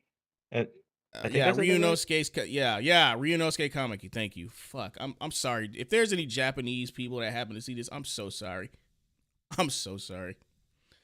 Koichi is a former kamikaze pilot who, in the final days of the war, refused to go through with his suicide mission. In a subsequent encounter with Godzilla, Koichi's fear and hesitation leads to the deaths of many of his fellow Japanese servicemen. Racked with survivor's guilt, Koichi returns to Tokyo and struggles to build a life for himself amid the charred ruins of his neighborhood laid to waste by the American firebombing campaign. Despite his initial misgivings, he takes in a homeless woman named Noriko, Minami Hamabe, and together they adopt a baby girl named Sai Nagatani. Sorry. who was orphaned by the Japan. Aryans. Japan is Psy. Oh, Psy? Okay, I got it right then. In response to this militaristic culture of death, the film makes a clarion call to embrace life, which is one of the things I liked a lot about the movie. And since they already brought it up, I'm going to say it here. It shows how much Japan's culture has evolved over the years, because if you know anything about Pearl Harbor and World War II or any other part of their history, they really didn't value life very much. Right? Like, am I off base to say that? With like the Japanese ritual suicide, the kamikaze. The movie itself. The movie itself made it a point, and it's done by the Japanese themselves. They very much understand their history, or at least they understand their history, and they are able to. They don't. This is why they don't advocate rewriting history over in their country and like certain specific other Asian cultures. I'm not saying certain parts of the Chinese, certain factions are very emphasizing on that, but the Japanese especially. Certain branches of South Koreans, they do this as well, but especially the Japanese really bring this to home because they look back at their history and learn from their mistakes in a way that we haven't, because of the fucking propagandism and all the other BS that we're getting parasitized off of here in our own territory. You know, when that shit came from Europe, you know? Which one? Do I want to list them right now? But fuck. Wait, no, never mind. You might have to list them after the stream. Yeah. Right, I'm gonna. But they can look back also, and can learn from their mistakes in a way that we need to go back to, like our founding fathers tried to do, and even though they fought with each other and shit like that. Yeah. That would be helpful. I also wanted to make that opens a point. up another discussion, but go ahead, Soups. I don't want to derail. Yeah, I was gonna make a point to follow up on that. I love that the movie doesn't go out of its way to blame like a certain country, like a certain side. Yeah. For all of its problems. They're very like the movie is very reflective of itself. They mention America, but like it's more reflective of itself. They mention Americans and the Allies in passing, like very passively. But it's a lot. There's a shit ton of cultural introspection and historical introspection that culminated in the script, and it's brilliant for that. Exactly. Y'all have anything else to add before I continue? No, not me. Go ahead. Do you? Been muted for a while. I don't know what he's about Poor to do. bastard. He's missing out. Yeah, he missed out on my pun too. Oh, my bad. I just saw a DM. I shouldn't be looking at these during the stream. I'm gonna look at that again later because that's. I DM'd Soups and I commented in the live stream a pun of my own. Yeah, I saw that. Nah, like I can't even say it right now. Hold on. Let me just keep reading. Go ahead. Shout out noise, though. All the while, Koichi is being crushed under the weight of self-reproach, suffering nightmares and traumatic episodes of depersonalization. He feels ashamed to have survived the war. He accuses himself of being unworthy to enjoy family life when so many other men perished in the fighting. Noriko tries to comfort him, saying that everyone who survived the war survived for a purpose. Indeed, without Koichi's timely compassion, Noriko and Akiko would perhaps have died of starvation on the streets. The raw emotions on display in these scenes are palpable. I completely forgot that I was watching a foreign language film with subtitles. Me too, bro. Like, I forgot. I was glued to my seat. Well, when I was watching it, I barely touched the popcorn until like halfway through the movie because my eyes was just on the screen the whole time. I intentionally drank very little. Oh, you really? But I love that it actually makes you care like about the That's one of the things that was so beautifully done about the film. It makes the human characters matter by giving them a history that's directly tied to the kaiju. And the reason why tied to its own country's history. Well, that too, but the point I'm getting into is that a lot of people, for some reason, a lot of people were rubbing it in that they were kind of saying that the Godzilla fans were switching up and saying, "Oh, I thought the human characters weren't interesting." It's like, well, in those other movies, they weren't interesting. In this one, they actually made the human characters matter. So, like, I didn't understand the argument. In the other films, it was a movie about the monsters that they cut away from to introduce people that we didn't care about. In this movie, it's the complete opposite. The monster is a force of nature, and it's not the main subject of the film. Go ahead. I was gonna say, yeah, it makes the human characters human.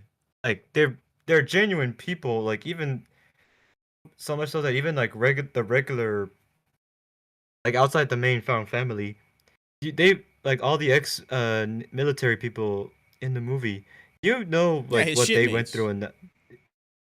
Yeah, the shipmates. I mean, Godzilla is an essential. You could tell like they were all been through it too. They make me care about them too. One at a time. Gojira is an essential character to the story, but the thing is, you don't have him at the front lines and then just in and out splicing scenes of just human characters just talking back and forth and fucking about, and then back to him. No, they actually incorporated him as a part of like what happened to them and part of their story. They actually linked the Gojira and the human characters in a way that actually comes organically. Yeah, I'd have liked to see more screen time for Godzilla, but you know, I think that's actually just my main nitpick. But it's really just a mild nitpick because of how well they tied everybody back together to the creature and vice versa. He's still an important part of the story, but everybody else is not just spliced in there with him at the front lines. Yeah, they don't feel tacked on. They feel like they were an intentional part of the story. Yeah.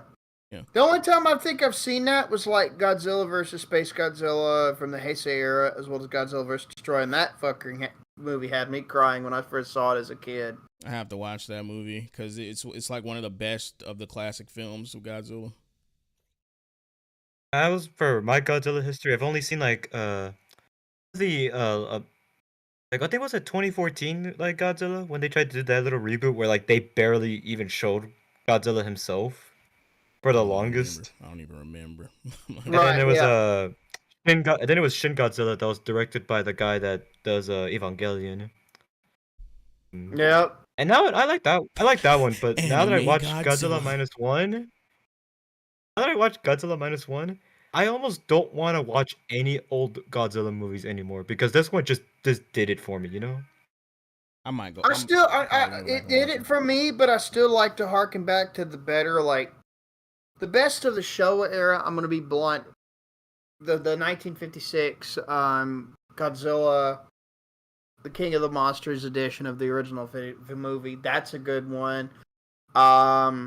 Destroy All Monsters. Don't do the dub. Do the sub. Same with Ghidorah, the three-headed monster. Ghidorah, yeah. Ghidorah, the three-headed monster. And then there was Attack of Monster Zero. And then there was the two Mechagodzilla movies were pretty good for their time. Godzilla vs. Hedorah, the Smog Beast. And then there was what was the other one? Godzilla Raids Again and Sub. Most of these I would strongly suggest Sub. Now I will say there was one dude, the blonde dude in Monster Zero, that spoke that when they did the English dub of a lot of characters, he was probably the only one that spoke both English and Japanese fluently for his role in both versions. And he was probably the only. That's impressive. Yeah, it was absolutely impressive, and he was the best voice actor for the dub of that one, and the dubs in that version of the dub version of that movie wasn't so bad. So if you want to give it a chance, Now, when it comes to the Heisei era, you can just watch the whole Heisei era because all of the Heisei era was pretty good. And I think Godzilla versus Ghidorah and the Heisei era, and then Godzilla versus Space Godzilla and this Godzilla versus Destroyer, I think they decently tied the human character interactions a bit better than all the others. But not quite as good as Godzilla -1. You're not gonna get that as good as Godzilla -1. You're just not. Unless they can do that again. I haven't. I'm not so sure. If they make more, I'll definitely go watch them. Like, you know, if they're anything like this movie, I'll definitely go watch whatever else they put out in subbed. I don't even care. But yeah, like, let's continue with the article because, like, yeah, I think there's more points I want to make, but we'll see as we go along. They might make them for me. It says, while Yamazaki effectively portrays the scale of the destruction and death unleashed by a vengeful United States on helpless Japanese civilians, he also acknowledges Japan's own wartime mistakes. In one key scene, Koichi's friend, former weapons engineer Kenji Noda, Hidetaka Yoshioka, again, I'm sorry for butchering these, remarks how the Japanese regime was too cheap with life during the conflict. Yeah, wasting men in pointless battles and then resorting to the horrific suicide tactics of the kamikaze. In response to this militaristic culture of death, the film makes a clarion call to embrace life. The only way to respond to inhuman tragedy and build a better future for all mankind is to stop fighting to the death and begin fighting for life. This is a message perfectly compatible, with our Catholic faith. It is also starkly countercultural, as you can see by simply turning on the news. Wars fueled by nationalism and ethnic hatred once again spread across our world.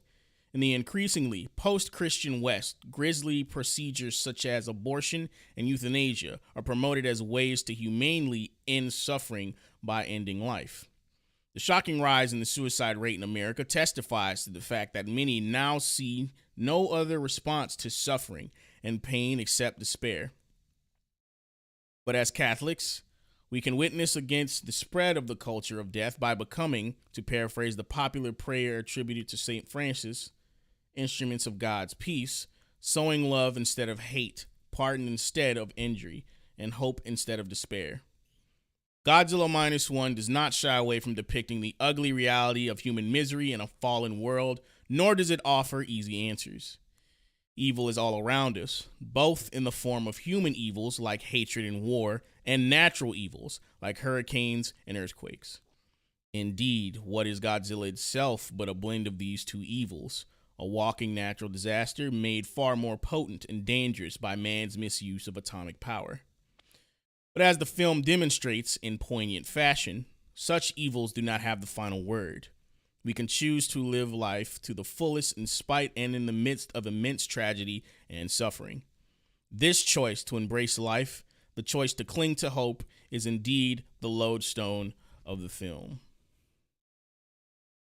Holy shit, there's more. Beautiful. I thought that was the end. Holy that fuck. was great. The only criticism is about the war being rooted in ethnic hatred and stuff. That's technically not true.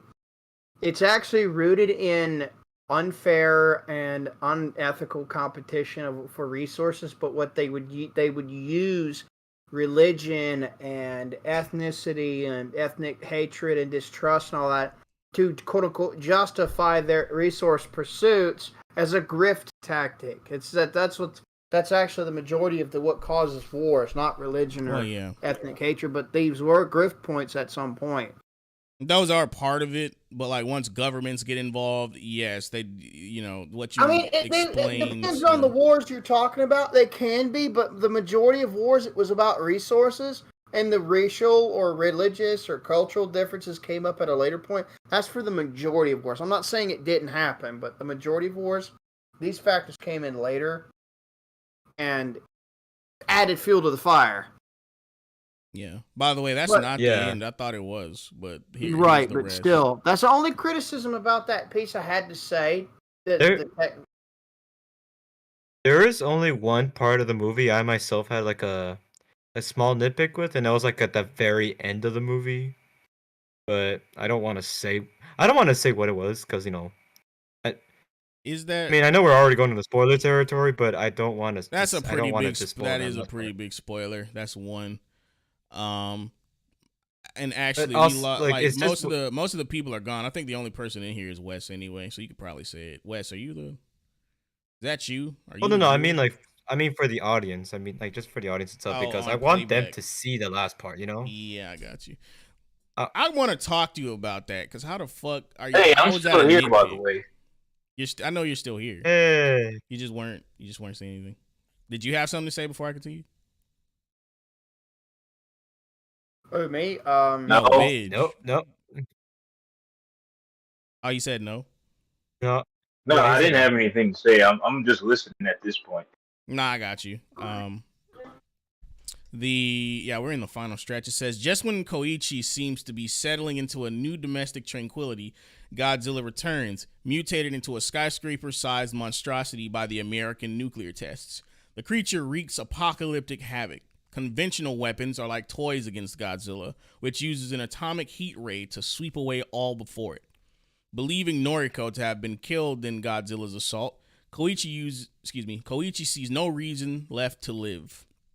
In his grief, he seeks to both strike back at Godzilla and to atone for his wartime disgrace.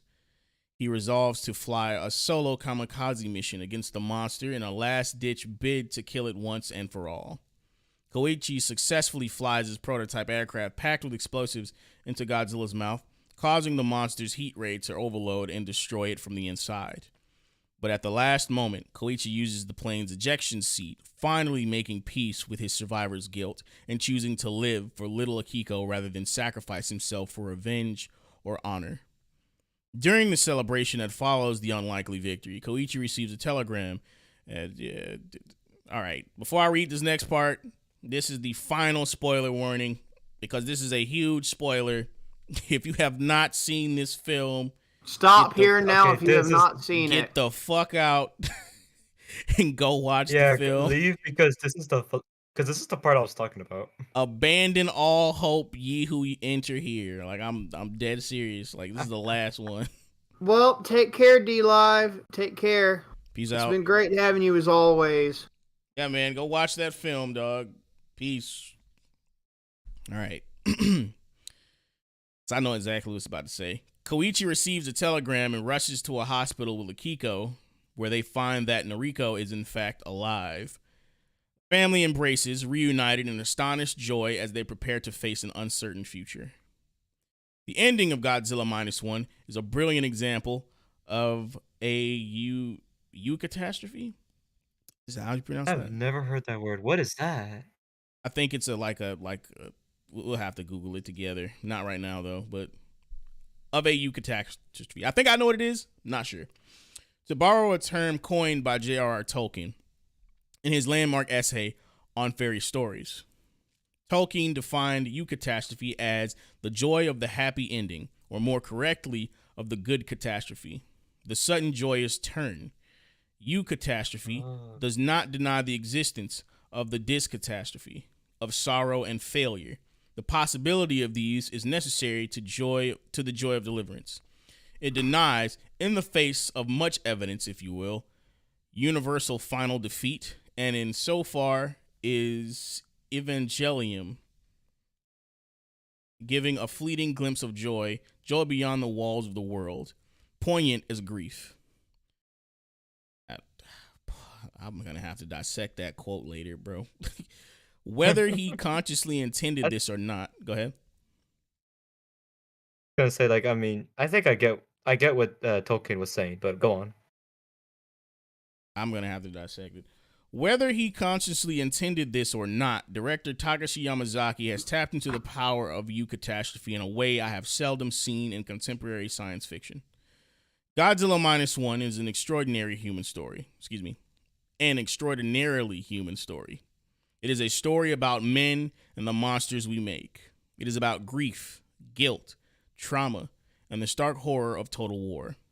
But it is also a story that speaks to hope in the midst of heart-rending tragedy, to courage in the face of near certain defeat, to solidarity in spite of insurmountable odds, to forgiveness, regardless of wounds that may never fully heal, and to life triumphant in defiance of death. I was about to say that term eucatastrophe. It uses the Greek prefix, which means good, which it basically means Euphoria the anti-catastrophe. Yeah. I just linked it in the text chat for us. It's a Tolkien term, basically. That basically means the anti-doomsday, the anti-catastrophe, the happy ending that flies up in your face. Yeah, when all hope seems lost, it's the ray of hope. Yeah. Yep, it's the symbolism for the ray of hope. And that girl, what was her name again? The one that was in the hospital again? Noriko. Noriko.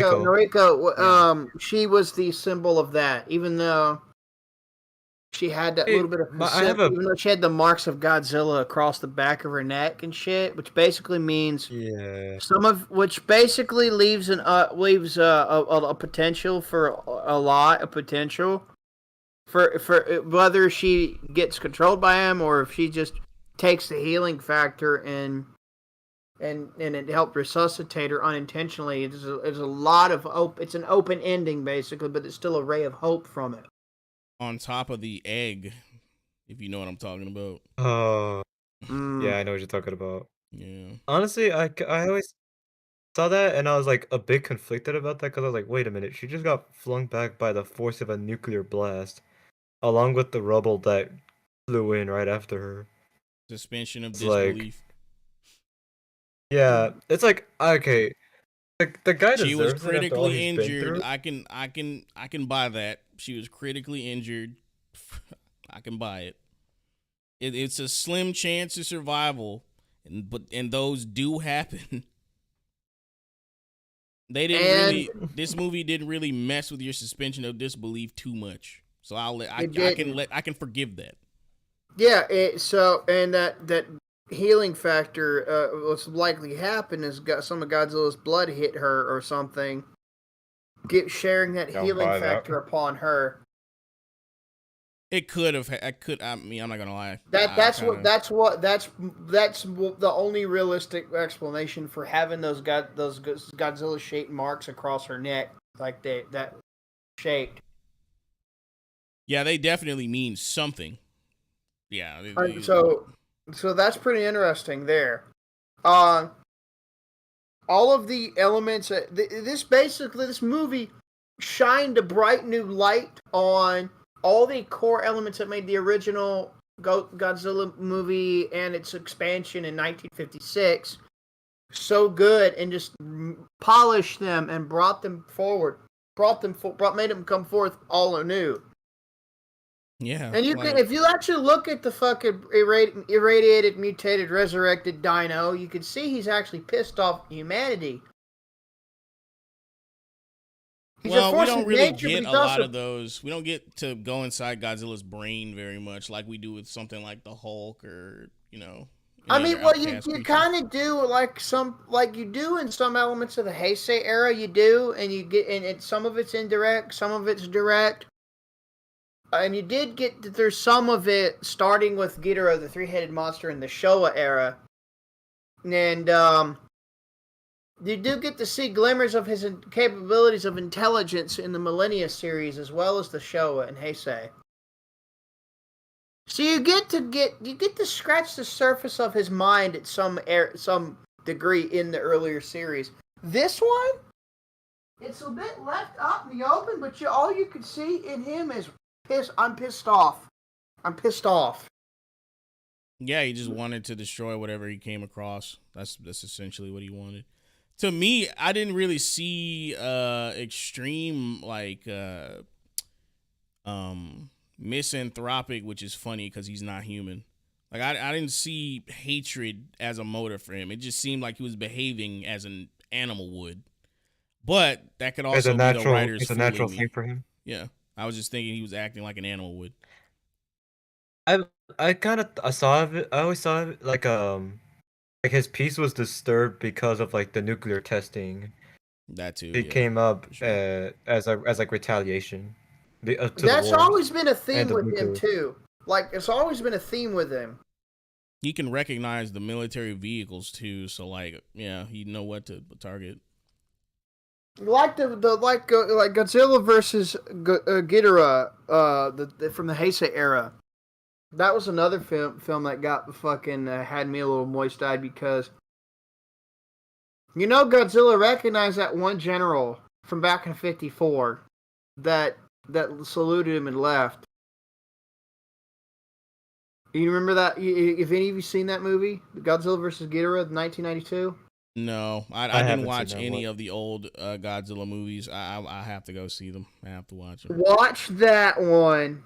Actually, I'm going to link y'all some streams of some of these so you can catch up with them, and you'll see what kind of scenes in particular I'm talking about. And I'm going to spoil it. I also want to go back and watch like the oldest, like the first Godzilla, 19 like was it 49 or 54? 54. The original was in 54. You can check out the expanded and partial dubbed expansion from 1956. It's one of the few Godzilla movies that was dubbed that I could actually tolerate. So I'll link you guys that. I mean, I could watch it subbed. I could watch all of them subbed, so that's not an issue with me.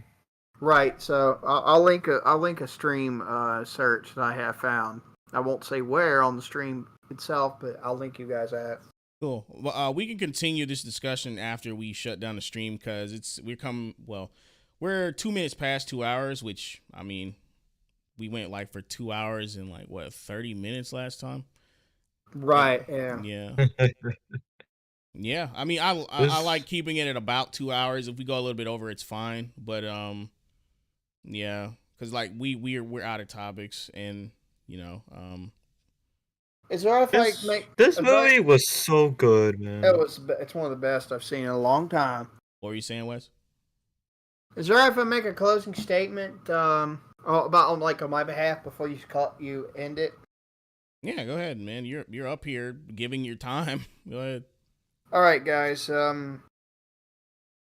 I got some updates. My first field reformer I talked about in the last stream I appeared on. Give me your channel links too. Send those to me. I will. I'll send them to you. My last field reform, my first field reformer has been finally finished, and I got the other two started. All I got to do with the first one is build the infrastructure around it and bolt it onto my tiller and get it running. And burn a field rod, and I'm gonna do two last videos about this particular field reformer tech. Hopefully, it'll be more digestible in these two videos. Those should be my final videos about the whole series around it. And the second React field reformer, I'm gonna bolt it onto a generator, and I'm gonna make it multi-fuel capable through that. The third one, I'm not sure what I'm gonna put it on, but I'm gonna use it on something eventually. It's what I'm not sure. Maybe and the next update, most of my to-do list and filming videos is it's at least 60% of the way done. Oh. So when I get through with that, the main focus of my channel is going to go back to what it was supposed to be, since I'm not that political of a channel anyway. And I'm going to go back to that. When I get another mobile recording device, I'm going to show you guys more how-tos and shit like that. I'm going to do more cooking videos and stuff like that as well. And hopefully when I get my gameplay podcast back up, I'll start interviewing more people, including these guys here if they're willing. I wouldn't mind that, but I you would have to send me the questions so I could prepare. That'd be cool. Well, it's funny if you watch my earlier history. I basically winged it, and I give the people in DMs basic subjects to go over and give their own takes ready, and we just made an organic back and forth. Yeah, that sounds cool. That's what we tended to do. So, you guys have anything, Vidge or Soups? You guys have anything to add before we sign off? I'll start first. Oh, okay, never mind. Wait, so I just want to say, watching this movie around it, I clutched it in terms of movie theater time, because I was a few days away from it being off theaters permanently. Well, not So, permanently. They're actually watching this movie re-releasing around it in the- black and white. They're re-releasing it in black and white. What? You didn't hear about? That's Anyway. gonna be kick No. Anyway, we'll talk about that. Wait, just want to say, watching this is like one of the best ways to end the year, man. And also, I hope everyone had a happy Christmas. Godzilla -1 is a Christmas movie. God. Oh man. Yeah, hey, if Die Hard's a Christmas No, movie, just saying that. Go ahead. No, just saying it's one of the best ways. It's one of the best things to do before the year ends. Watch Godzilla. I'm sorry if y'all heard that. Man, But anyway, I'm definitely buying this when it comes out on Blu-ray. Me too. But anyway, Oh my. that is all our topics we have for tonight. I appreciate everybody who showed up to watch us. Check out the links for Cosmic Goth in the description, and I'm gonna add Wes's links to the description too for the last couple episodes he was on. But either way, guys, thanks for coming out. This has been the Monkey Paw podcast, episode 8. I have been your gracious host, Kaine Walker, and we will all see you again next time. Peace. Take Have care. a happy New Year, See guys. y'all later.